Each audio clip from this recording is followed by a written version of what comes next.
Hello everyone, welcome to my YouTube channel Shalini Gupta classes पर आप लोगों का स्वागत है।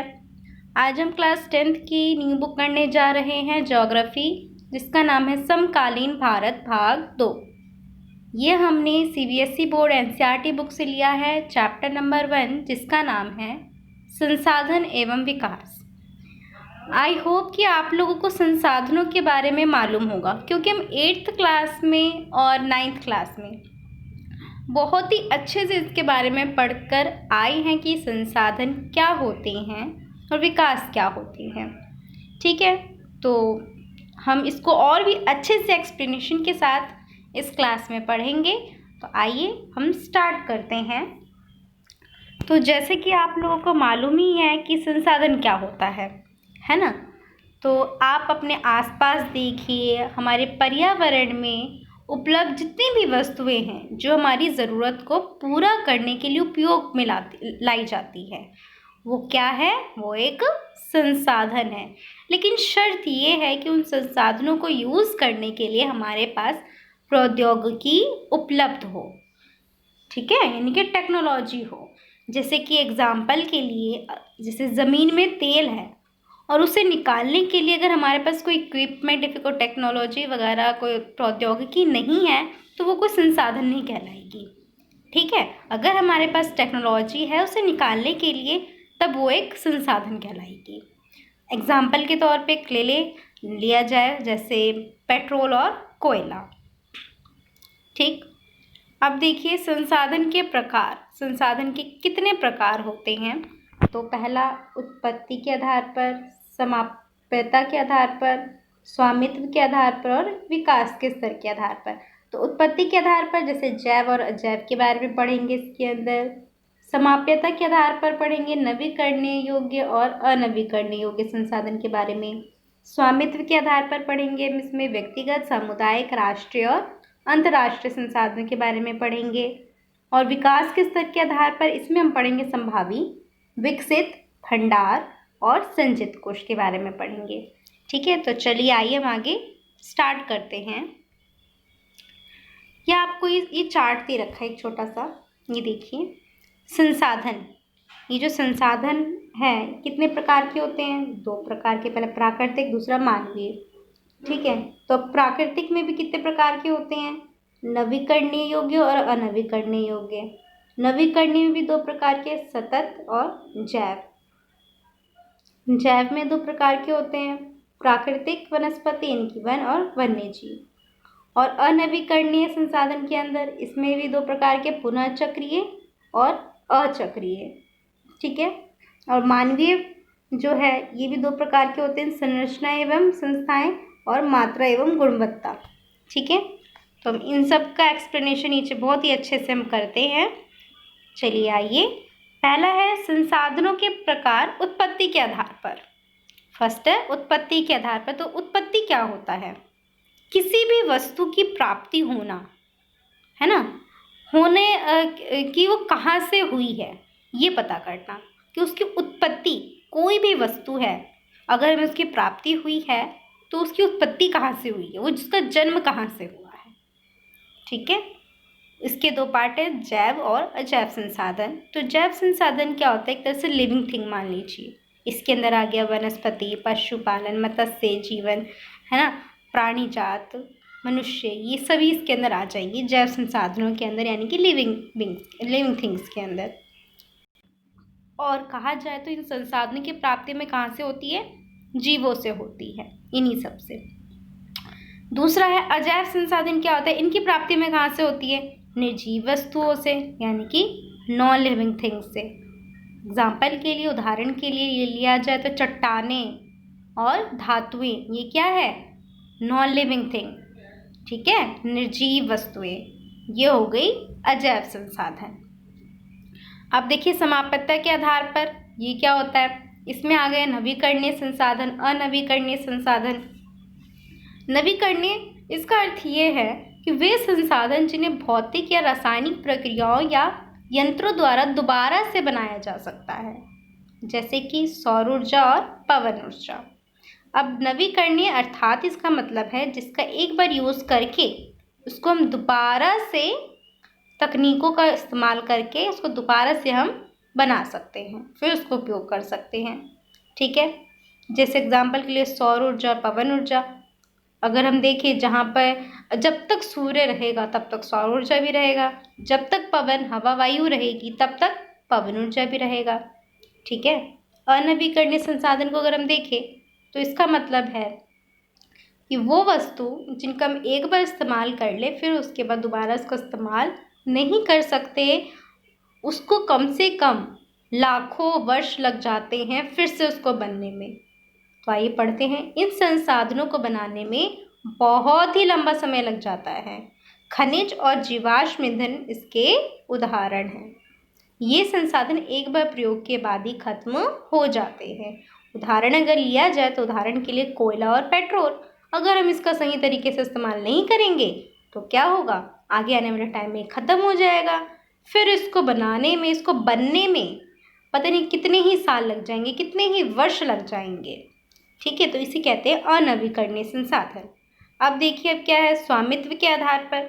स्वामित्व के आधार पर इसमें व्यक्तिगत संसाधन, इनके पर्सनल।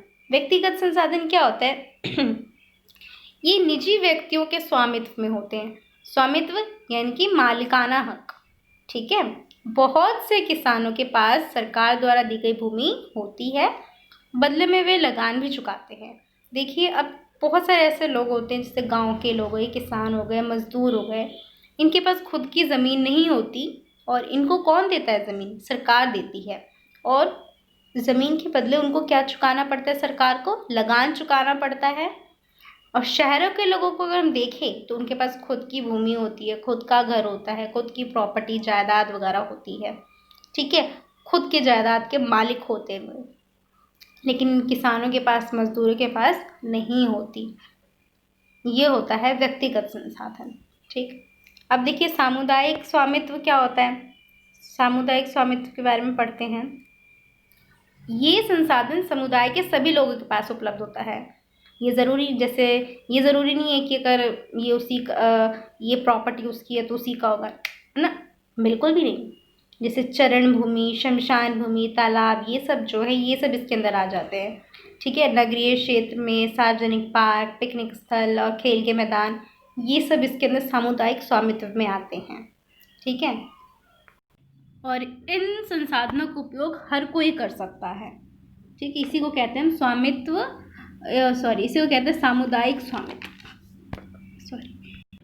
ये सब जो जगहें हैं ये सब क्या है, ये सभी सामुदायिक है, हर कोई इसको यूज़ कर सकता है। शमशान भूमि और खेल का मैदान, तालाब, ये सब सभी लोग यूज़ कर सकते हैं। अब देखिए आगे क्या है, राष्ट्रीय संसाधन। ये राष्ट्रीय संसाधन क्या है, ऐसे संसाधन जिस पर देश की सरकार का स्वामित्व होता है, यानी कि देश की सरकार का हक होता है। देश की सरकार को अधिकार है कि वह व्यक्तिगत संसाधनों पर अधिग्रहण कर सकती है, जैसे सारे जितने भी खनिज हैं वो, जल संसाधन, वन, रेल एक्सेट्रा आदि, ये सब जो हैं। जैसे कि अगर हम उदाहरण के तौर पर अगर देखें कि आप कहीं रह रहे हैं, ठीक है, आपने नई ज़मीन ली है, वहाँ पर आपने खुदाई की और आपको उसके नीचे से तेल मिला, तो वो जो तेल होगा वो आप ये मत समझना कि वो अब आपका हो गया, आप तो माला माल ही हो गए, बिल्कुल भी नहीं। वो किसका हो जाएगा, सरकार का हो जाएगा। बेशक वो आपकी ज़मीन है, लेकिन उसमें से जो भी संसाधन, जो भी वस्तु मिली है उसमें से वो किसका हो जाएगा, हमारे देश की सरकार का उस पर हक होगा। ठीक है, अब देखिए अंतर्राष्ट्रीय संसाधन क्या होते हैं। कुछ अंतर्राष्ट्रीय संस्थाएं इनका नियंत्रण करती है। तट रेखा से 200 समुद्री मील की दूरी से परे महासागरीय संसाधनों पर किसी देश का अधिकार नहीं है। अब मान लीजिए कि हमारा जो देश है, हमारे देश के बाद जो समुद्री तट रेखा है 200 मील तक सबका होता है अपना अपना, ठीक है, लेकिन अगर उसके परे, उससे बाद अगर उसमें कोई संसाधन मिलता है तब वो किसी देश का नहीं होता, बल्कि वो अंतर्राष्ट्रीय संस्थानों का हो जाता है। ठीक है, अब देखिए विकास के स्तर के आधार पर इसमें क्या आ जाता है, संभावित संसाधन, इनकी पोटेंशियल। संभावित संसाधन क्या होता है, वे संसाधन जो किसी प्रदेश में विद्यमान तो है पर इनका उपयोग नहीं किया जाता। अगर हम उदाहरण के लिए ले तो जो भारत की जो पश्चिम भाग है जैसे कि राजस्थान और जो गुजरात है, उसमें सौर ऊर्जा और पवन ऊर्जा संसाधनों की बहुत संभावना है, पर उनका इस्तेमाल नहीं हुआ है, अभी तक कहीं भी नहीं हुआ उसका यूज़। यानी कि राजस्थान और गुजरात में सौर और पवन ऊर्जा जो है बहुत ही बड़ी संख्या में ये विद्यमान है, लेकिन वहाँ पे अभी भी इसको यूज़ नहीं किया गया है। अब क्या है विकसित संसाधन। विकसित संसाधन क्या होते हैं? तो ये वे संसाधन हैं जिनका सर्वेक्षण यानी कि सर्वे जो है वो किया जा चुका है कि इसकी कितनी क्वांटिटी है, कैसी क्वालिटी है, सारी इसकी मात्रा वगैरह सब कुछ निर्धारित हो चुका है। ठीक है, तो इसी को कहते हैं हम विकसित संसाधन। विकसित संसाधन संसाधनों का विकास प्रौद्योगिकी और उनकी संभाव्यता के स्तर पर निर्भर करता है। यानी कि जो संसाधन है उसका विकास टेक्नोलॉजी और जो संभाव्यता है उसके आधार पर हो सकता है। आगे यानी कि आगे आने वाले टाइम पे जैसे भी टेक्नोलॉजी वगैरह होगी उसके अकॉर्डिंग इसको और भी ज़्यादा डेवलप किया जा सकता है। अब भंडार, अगर हम भंडार को समझे तो भंडार क्या है? पर्यावरण में उपलब्ध वे पदार्थ जो मानव की आवश्यकताओं की पूर्ति कर सकते हैं, लेकिन प्रौद्योगिकी के अभाव में ये पहुंच से बाहर है। अगर उदाहरण के लिए लिया जाए तो जल 2 ज्वलनशील गैसों का यौगिक है ना।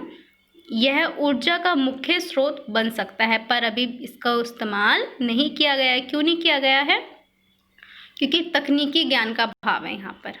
ठीक है, यानी कि जो यहाँ पे बिजली किससे बनती है? कोयला वगैरह से बनती है, और अभी इस पानी से तो हम बिजली बना सकते हैं, लेकिन यहाँ पे टेक्नोलॉजी वगैरह नहीं है, इसका ज्ञान नहीं है, इसका अभाव है, इसीलिए वो भी भंडार में, स्टॉक में है।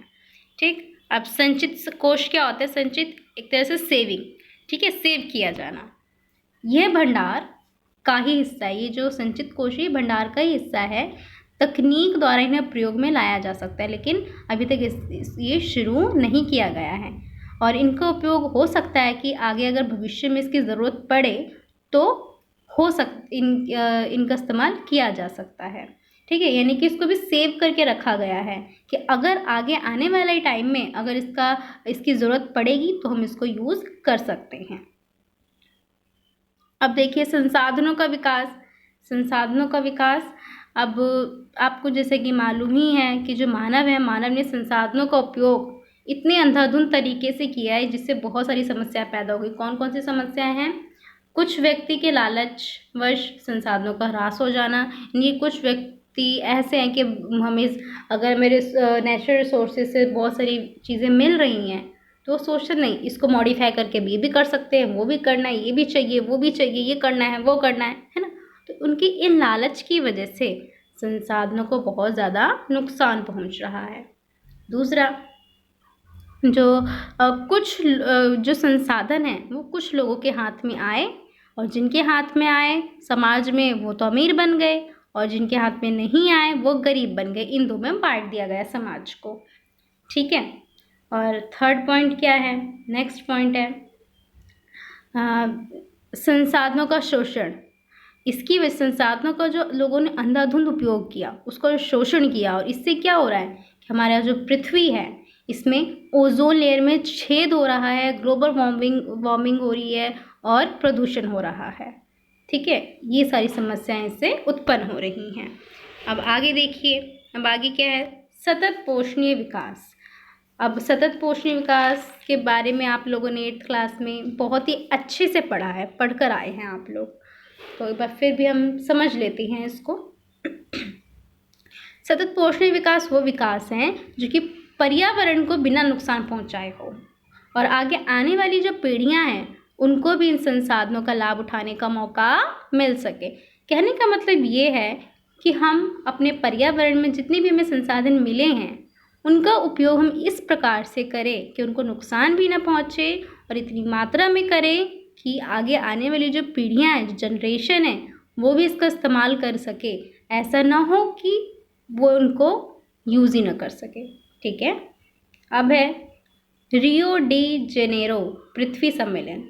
ये है रियो सम्मेलन, यानी कि इसको पृथ्वी सम्मेलन भी कहते हैं, और ये कब हुआ था? 1992 में इसका आयोजन किया गया था ब्राज़ील में। और पर्यावरण संरक्षण के लिए। किस लिए किया गया था? पर्यावरण संरक्षण के लिए इसका आयोजन किया गया था। और इसमें कौन कौन से मुद्दे उठाए गए थे? जैसे कि जलवायु परिवर्तन, इसके बाद जलवायु परिवर्तन हो गया, ठीक है, और ग्लोबल वार्मिंग हो गया। इन सब के मुद्दे ये सब उठाए गए थे कि किस तरह से हम अपने पर्यावरण को, अपनी पृथ्वी को सुरक्षित रख सकते हैं। अब देखिए एजेंडा 21। ये एजेंडा 21 क्या है? ये जो है घोषणा थी जो कि 1992 में एक सम्मेलन में किया गया था। और ये सम्मेलन किनके द्वारा किया गया था? यूएनए के द्वारा किया गया था। और इसका नाम था इस सम्मेलन का UNCED, ठीक है, UNCED, सॉरी पी नहीं, डी।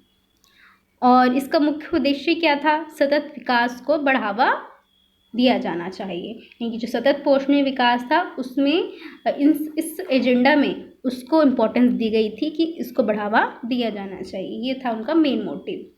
अब देखिए संसाधन नियोजन। ये संसाधन नियोजन क्या है? अगर हम संसाधन नियोजन को देखें तो इसमें यह है कि संसाधनों की पहचान करके हम उसकी एक तालिका बनाएं, उसकी पहचान करें, उसकी तालिका बनाएं या फिर उसका मानचित्र बनाएं, मैप, ठीक। दूसरा था संसाधन विकास योजनाएं लागू करने के लिए टेक्नोलॉजी तैयार करना, कि संसाधन विकास योजनाएं जितनी भी है उनको अगर लागू करना है तो इसके लिए सबसे पहले हमें तकनीकी की ज़रूरत पड़ेगी, प्रौद्योगिकी की ज़रूरत पड़ेगी, कौशल की ज़रूरत पड़ेगी, ठीक है, इसका ढांचा तैयार करना। नेक्स्ट, संसाधन विकास योजना और राष्ट्रीय विकास योजना में तालमेल। और जो संसाधन विकास योजना है और जो राष्ट्रीय विकास योजना है, इन दोनों में आपस में तालमेल होना बहुत ज़्यादा ज़रूरी है, ठीक है। अब अगला देखिए, अगर हम अपनी वैश्विक टाइम की अगर हम बात करें, जब हमारा भारत देश गुलाम था ब्रिटिशर्स का, ठीक है, अंग्रेज़ों का, तो हम देखें कि उस टाइम में क्या था, हमारे पास कोई भी टेक्नोलॉजीज वगैरह नहीं थी। कोई भी देश किसी दूसरे देश का गुलाम कब बनता है?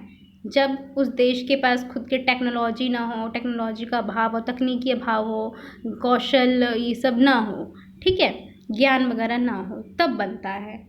तो औपनिवेशिक जो इतिहास हमें क्या बताता है? ये बताता है कि संसाधन संपन्न देश विदेशी आक्रमणकारियों के मुख्य आकर्षण रहे हैं, यानी कि जिस देश में संसाधन संपूर्ण रूप से हो और उसके पास टेक्नोलॉजी ना हो तो ऐसे देशों का दूसरे देश इस्तेमाल करते हैं, ठीक है। और बेहतर टेक्नोलॉजी के कारण उन्होंने संसाधनों का शोषण किया और दूसरे देशों के पास बहुत ही अच्छी टेक्नोलॉजी, बहुत अच्छी प्रौद्योगिकी, बहुत अच्छी तकनीकी के कारण वो जिन देशों में संसाधन उनका शोषण करते हैं। और संसाधन तभी किसी देश का विकास कर सकते हैं जब उस देश में टेक्नोलॉजी होगी।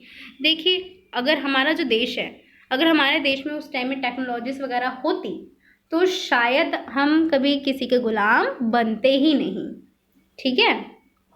अब आगे देखिए क्या है, संसाधनों का संरक्षण। अब संसाधनों का संरक्षण कैसे करेंगे?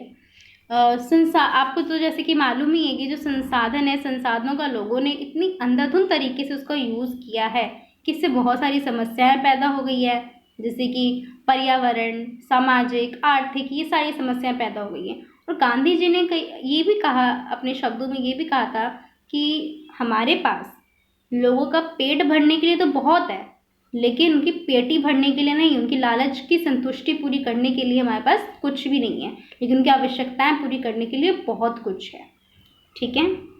तो अब हम नेक्स्ट पार्ट में आगे का चैप्टर हम कंटिन्यू करेंगे। अब हम नेक्स्ट पार्ट में मिलते हैं। अगर आप लोगों को वीडियो अच्छी लगी हो तो like, share, comment and subscribe ज़रूर करें। Bye bye everyone.